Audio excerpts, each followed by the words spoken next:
E aí, família, firmeza total daquele jeito, 1000 grau. Mais uma aulinha da hora aí pra nós, certo? A gente vai acabar mergulhando agora no Brasil, então as ideias é qual? A gente vai passar toda a história do Brasil, focar bastante na República, tá? E fazer os paralelos com a história geral, firmeza? Então, nesse momento, a gente vai começar a gente já introduziu antes do recesso a chegada dos portugueses aqui, a forma de administração, como foi feito, por que eles chegaram, como foi esse contato, né? E posteriormente a gente também acabou falando da diáspora negra, né? Do continente africano para cá e fazer algumas reflexões e trouxe diversas referências para vocês estarem. Então são questões bem importantes para vocês também estar trabalhando aí o seu senso crítico e trazendo aí para cima disso também, ajudando na hora de uma redação, de alguma discussão, beleza? Além disso, agora a gente vai começar a falar das invasões. Então, qual é o contexto que a Europa está passando? A Europa teve duas monarquias, duas nações absolutistas que se centralizaram primeiro, Portugal e Espanha. Então, França, Holanda, Inglaterra, essas nações elas saíram posteriormente na empreitada de ultramar, de buscar as suas colônias dentro da lógica mercantilista. Então é nesse momento, é nesse contexto, é a Inglaterra de Elizabeth I, né, a rainha aí dos atos de navegação que derrotou a invencível armada do Felipe II da Espanha, certo? Mais um rei absolutista aí. E ela começa a expandir a sua política de mercantilista, né? Uma política onde ela entra na América do Norte, né, e transforma nas 13 colônias, beleza? Você vai ter a França também, né, com o Luís XIV, né, o Rei Sol, eu sou o Estado, né? Um rei que também tinha muitas suas intenções baseadas em cima dos conflitos com as nações europeias, ele tentava enfraquecer as nações europeias, enfraquecendo as suas colônias, invadindo as colônias dessas nações, como também buscar posses. Então ela busca tanto na América do Norte, essas posses consegue, como também na América do Sul ou América Portuguesa. Então a gente vai falar de duas invasões específicas nessa aula. As invasões dos franceses no primeiro momento e as invasões dos holandeses. Ambas têm dois contextos diferentes, tá? Contexto de objetivo, mas desculpa, tem um contexto geral, o contexto qual? Do mercantilismo, daquele sistema econômico que o protagonismo de uma colônia é muito relevante para conseguir fazer o quê? Equilibrar a sua balança comercial, certo? E fazer um comércio, a metrópole fazer um comércio desigual com a colônia, beleza? Então, essas nações que saíram tardiamente centralizaram-se tardiamente por causa da Guerra dos 100 Anos, da Guerra dos 30 Dias, né? A Holanda tentava a todo custo ser independente perante a França, a Espanha, né? Então, nesse contexto, elas vão a ultramar e, no primeiro momento, a gente tem a Espanha. Desculpa, gente, foi mal. A França chegando, tá? Então, os conteúdos trabalhados na aula, a gente vai falar os motivos dessas invasões, o resultado delas aqui e as influências atuais que elas tiveram, né? O que elas trouxeram aí para o nosso Brasilzão aí, o que elas deixaram, quais foram essas marcas que elas deixaram, beleza? Então vamos lá. Então as invasões, né, a introdução desse contexto, a gente já falou como a Europa estava, mas quais eram as intenções aqui no Brasil, né, na América Portuguesa? Era uma colônia da metrópole Portugal, certo? Então Portugal, a todo momento, ele tentava o quê? Garantir a posse desse território, gerar um lucro nesse território e garantir a supremacia portuguesa aonde? No Mar do Atlântico, porque ele dominava as duas costas, a costa oeste da África e a costa leste do continente americano, beleza? Então, ele não conseguiu, né, através das suas administrações, nas duas aulas que a gente falou de Brasil, ele não conseguiu, através daquelas medidas, impedir a ambição dessas nações que estavam entrando tardiamente nesse processo de mercantilismo, né, através das colônias, do colonialismo, né? Então, nem a instauração dos governos gerais em 1659, a implementação do empreendimento açucareiro, nada disso conseguiu impedir, certo? E, além disso, a gente tem outro contexto muito interessante, a União Ibérica, quando há um problema de... há uma disputa pelo trono português, né, quando o rei morre, E o rei da França, Felipe II, ele reivindica esse trono, né? E ele toma posse de Portugal e Portugal vira Espanha. Então as colônias portuguesas, elas passam agora a ser colônias espanholas até 1640. O que é isso importante? É importante a União Ibérica por um único motivo.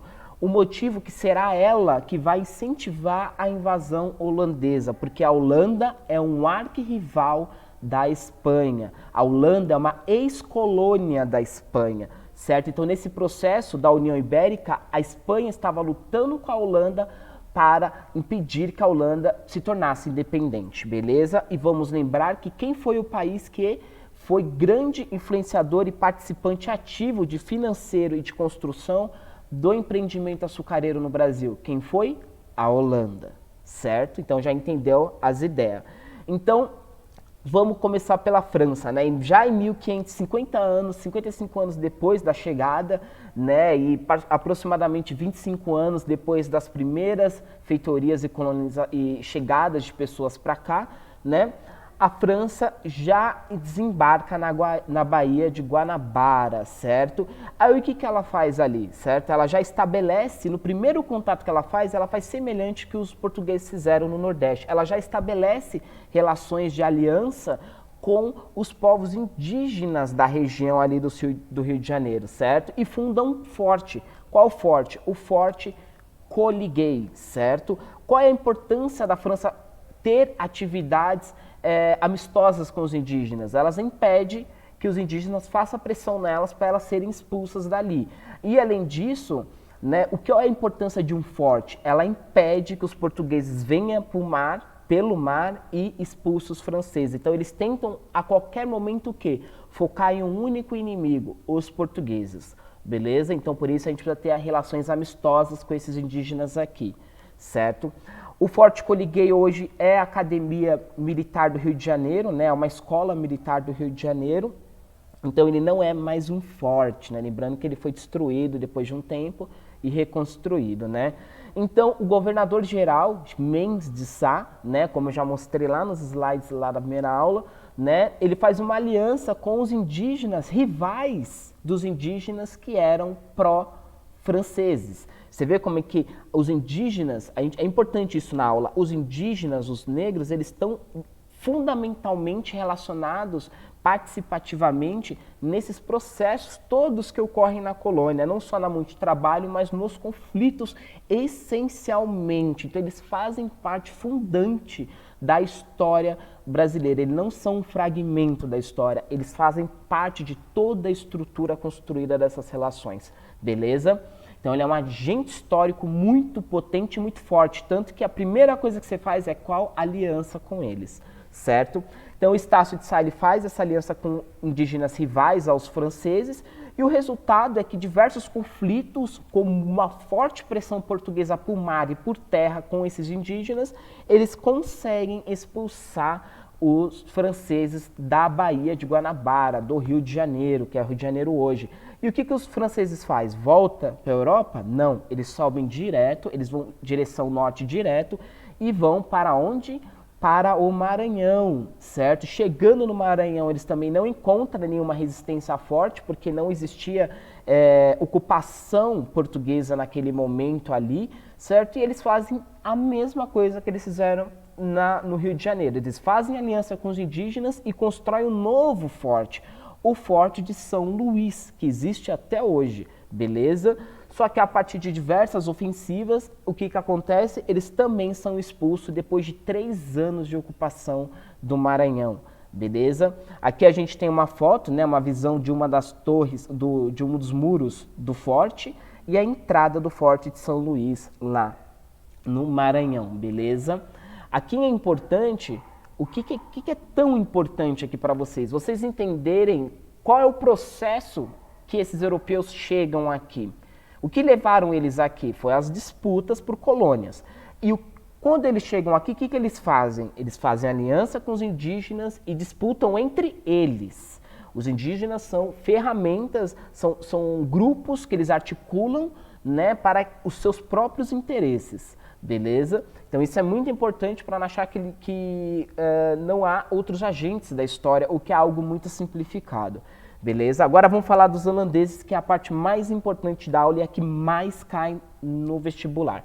Beleza? Os holandeses, como eu disse, eles são arquirrivais dos espanhóis, né? Porque eles são colônia. Nesse momento, a Holanda, os Países Baixos, os Flandres, eles são uma colônia da Espanha. Então, eles estão lutando, nesse exato momento, no século XVII, eles estão lutando contra a Espanha para conseguir a sua independência. Só que é importante lembrar, recapitular da aula anterior, que o quê? Qual era o principal agente ativo, financiador e de tecnologia de refino do açúcar? Eram os holandeses. Os holandeses entraram com o dinheiro e eles entraram com a tecnologia de refino. Então, todo o melado que era produzido aqui no Brasil, eles levavam para o Caribe, e do Caribe ia direto para onde? A Holanda. E lá ela refinava e vendia para toda a Europa através da Liga do Norte. Lembra da aula de renascimento comercial? Da Liga do Norte. Existiam duas ligas, a do Norte e a do Sul na Itália, beleza? Então eles são agentes fundantes nesse processo. Se a Holanda está em guerra, o que acontece? Acaba afetando esse processo também aqui no Brasil. O Brasil sente o impacto da guerra de independência da Holanda. Só que isso se agrava quando há um problema de disputa pelo trono português após a morte do rei. E o Felipe, rei da Espanha, Felipe II, ele invade Portugal, certo? Ele invade Portugal e declama o trono para ele por ser descendente do rei português também, né? Primo lá, alguém aí da família do cara, né? Meteu louco. E invadiu o bagulho. Então a coroa portuguesa e espanhol, em um determinado momento, até 1640, elas se unem numa única coroa. E o que acontece? Se a Holanda era amiga de Portugal e agora Portugal é Espanha, o que acontece com a colônia portuguesa? Entendeu? Os holandeses não vão achar isso legal, certo? Porque eles vão comercializar o açúcar da colônia e esse dinheiro vai para onde agora? Vai para Portugal? Não, vai para Espanha. E vai financiar o quê? A guerra da Espanha contra a Holanda. Então, o que acontece? Os holandeses falam, esse empreendimento do açúcar é muito importante, então a gente não pode abandoná-lo. O que a gente vai fazer? Vamos invadir o Brasil. Vamos invadir o Brasil e vamos tomar posse dos engenhos que lá estão. Então eles fundam em 1621 a Companhia Holandesa das Índias Ocidentais, lembrando que é uma companhia, já expliquei, né, mas capitulando rapidão, uma companhia é um grupo privado de burgueses mercantilistas, certo? Que se unem as suas riquezas, unem os investimentos para conseguir fazer o quê? Presta atenção. O monopólio completo de um comércio, certo? O que é o monopólio? A navegação, a mão de obra, o transporte, o refino. O que é monopólio? É controlar todos os processos daquela produção, todos, desde a mão de obra, das terras agora, que eles queriam também as terras, certo? Até a venda lá na lojinha, beleza? Isso é o monopólio de um comércio. E o que estava acontecendo? Quem controlava a mão de obra escrava no Brasil? Portugal. Quem controlava as terras onde era produzida a cana-de-açúcar para vender o melado para a Holanda? Portugal. Portugal é Espanha e agora eu vou invadir a América portuguesa nesse período, beleza? Então eles invadem com essa companhia ela tem uma patente do governo holandês, certo? Da nação holandesa, e eles invadem em fevereiro de 1630 e dominam Olinda, né? Aqui a gente tem uma representação da cidade de Olinda, né? Vocês sabem que eu gosto de trazer bastantes imagens, por isso mesmo, porque ajuda a descontrair um pouco, dar outros caráter de visão ali para vocês na hora do slide, né? Não fica uma coisa muito monótona. Beleza? Então é isso, basicamente, que traz os holandeses para cá, um conflito, certo? E o que eles querem? É o mais importante vocês lembrarem. Eles querem o monopólio da cultura do açúcar. Aí vocês precisam lembrar tudo aquilo que eu falei? Vocês não precisam, mas vocês não podem achar que a Holanda veio para cá por nada. Ela veio para cá, ela financiou o açúcar brasileiro e em um determinado momento esse açúcar se tornou algo que poderia ser contra ela a sua própria guerra de independência. Então ela faz o quê? Eu vou dominar esse território, porque o dinheiro do açúcar também é importante para ela. Para o quê? Financiar a sua guerra contra a Espanha. Beleza? Então, como eles conseguem chegar aqui? Diferente com os indígenas, né? Lá, Pernambuco já era uma cidade muito bem estruturada no sentido do momento histórico, né? Já era uma cidade basicamente estruturada. Então, o que eles fazem? Eles chegam lá, eles derrotam os portugueses que lá estão e fazem resistência, certos grupos de resistência, e eles fazem um acordo com a elite econômica da região, os senhores de engenho. Lembrando que quem prestou o dinheiro para os senhores de engenho, quem foi? Foi Portugal. Mas Portugal pegou esse dinheiro com quem? Com a Holanda. Então, o que a Holanda faz? Ela perdoa as dívidas dos holandeses, dos senhores de engenho, certo? Ela perdoa essas dívidas e concede empréstimos para eles. Lembrando que o governo, o senhor de estava passando por uma intensa crise por causa do açúcar francês, certo? E, além disso, o que eles fazem? Eles fazem a proclamação da liberdade religiosa. Então, tanto protestantes, que eram uma maioria holandesa, quanto judeus e católicos, eles poderiam conviver em ampla harmonia aqui na colônia. Lembrando que essa questão religiosa é muito importante, porque era algo que atravessava a guerra também entre Espanha e Holanda. A Holanda era essencialmente protestante, né? A gente falou disso lá nas aulas de consolidação dos Estados modernos, né? Ela é essencialmente protestante, tanto que eu mostrei um quadro de uma representação do exército espanhol atacando a Holanda. É nesse contexto. E a Espanha é essencialmente católica, certo? E, além disso, isso é importante, hein? Isso cai bastante. É mais importante daqui, além das liberdades religiosas. A vinda de artistas para Pernambuco, para a capitania de Pernambuco. Então, eles fazem uma reestruturação de toda a sociedade que está ali, todos os prédios, eles trazem obras de arte, você vê que vários quadros que eu mostro para vocês, desenhos, quadros, representações, caricaturas, o que for, eles são feitos, a maioria deles se vê pelos nomes, pelas referências, que são holandeses. Olha que interessante, né? Então, muito da nossa história hoje é atravessada por essa vinda também desses holandeses para cá, certo? Isso é muito importante que eu estou falando, tá? Muito importante. Esse caráter cultural e trazido para cá é algo que dá um boom intelectual muito forte para a capitania, beleza? Então, aqui a gente tem uma igreja, né, na Holanda, certo? Aqui a gente tem uma rua bem tradicional no sul da Holanda, também essa foto é de domínio público. Aqui a gente tem uma praça com uma fonte também na Holanda, né? A Fontaine Bestmark em Leiden, no sul também da Holanda. E aqui a gente tem a Praça do Marco Zero e a gente tem a Rua de Bom Jesus em Recife. Olha que interessante, como eles trouxeram para cá essa arquitetura. Entenderam? Isso é o que, quebrada?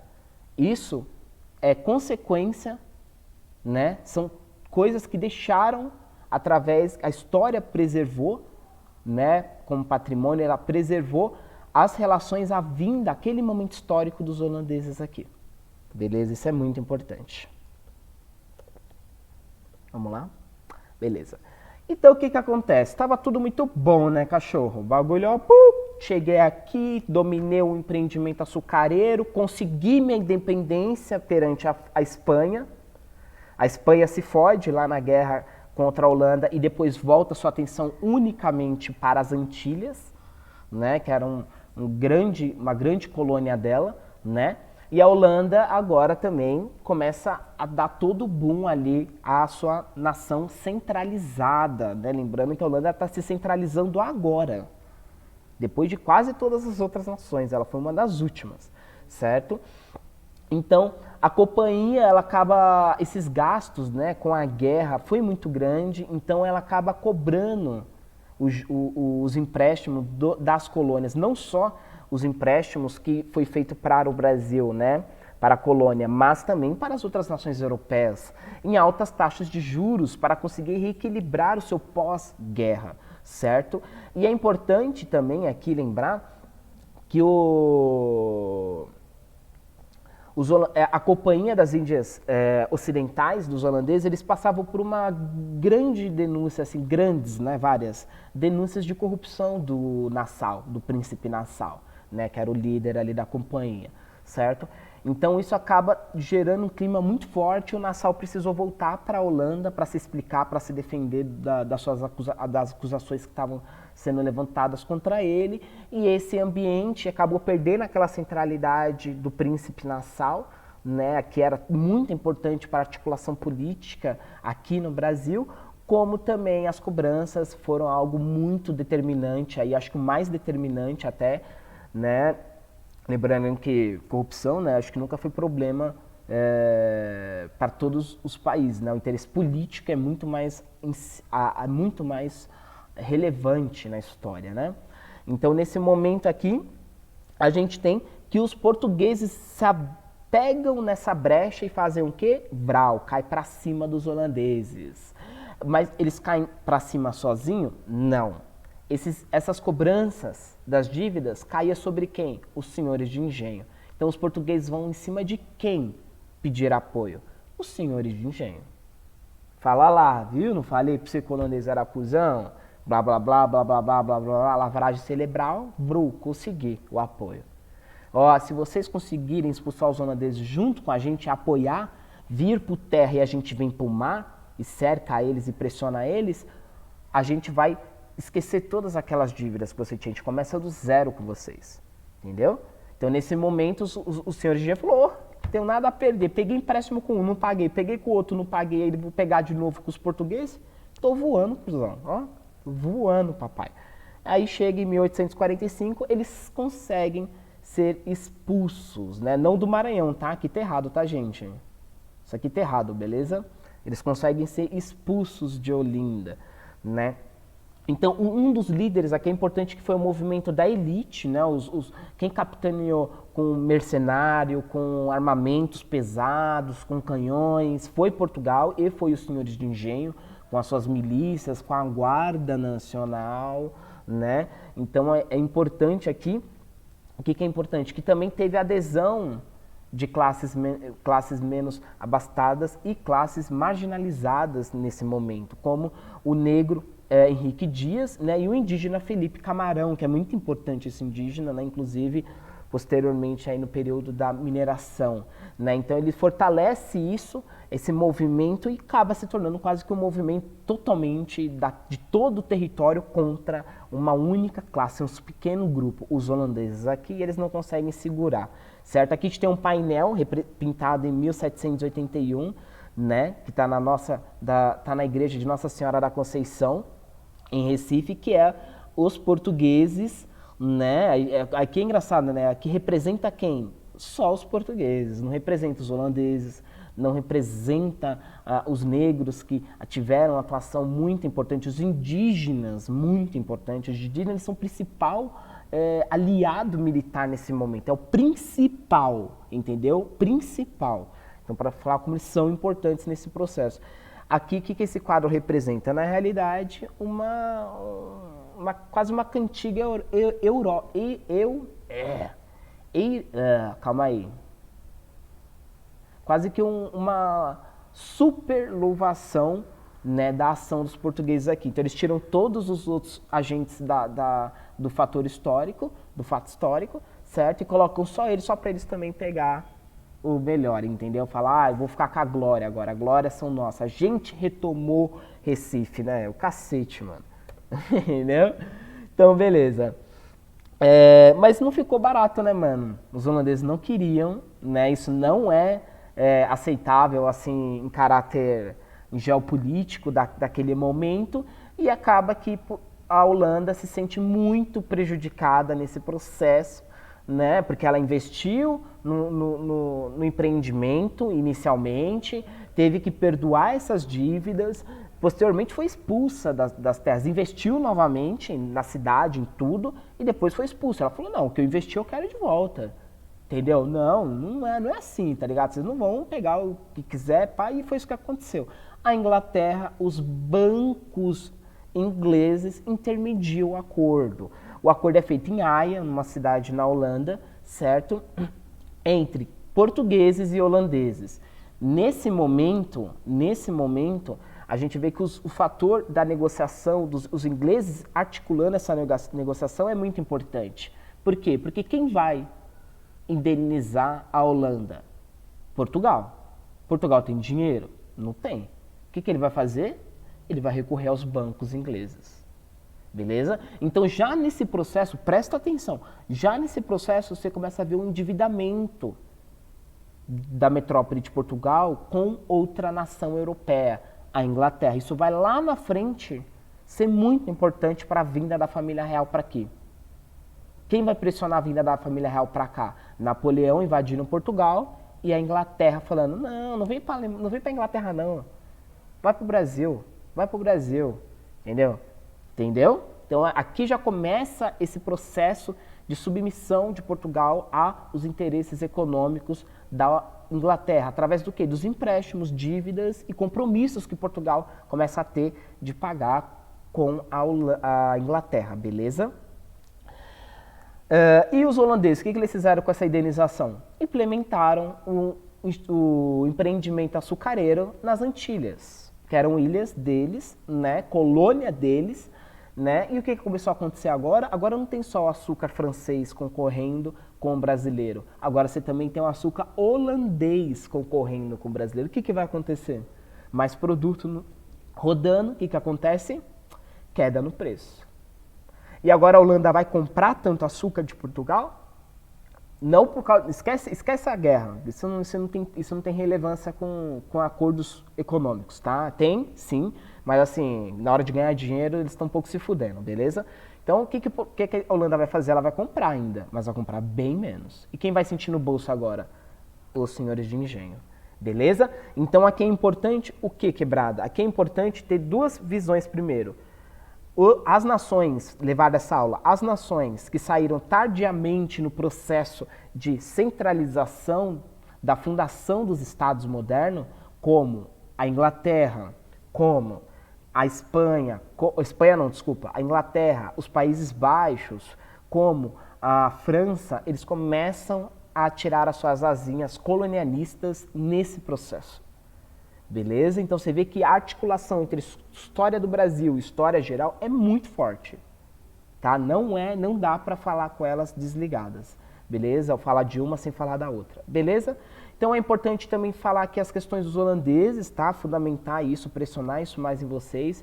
A vinda de artistas, a vinda de uma reestruturação completa, quase transformando... Né? Lembrando que Recife ficou conhecida no período como Nova Holanda. Então eles queriam transformar Recife numa Nova Holanda, num país, na arquitetura holandesa, na cultura deles, beleza? Então isso aí é importante. E agora as duas próximas aulas a próxima aula a gente vai falar da diversificação da economia brasileira. Isso está muito atravessado pelas invasões. Então as invasões acabou tendo problema não só no empreendimento açucareiro com os senhores de engenho, mas em toda a economia brasileira da América Portuguesa, tá? E a gente vai discutir isso na próxima aula. Então é importante que você tenha visto essa aula e tenha visto pelo menos a primeira aula de Brasil, beleza? Tamo junto, é nóis, quebrada!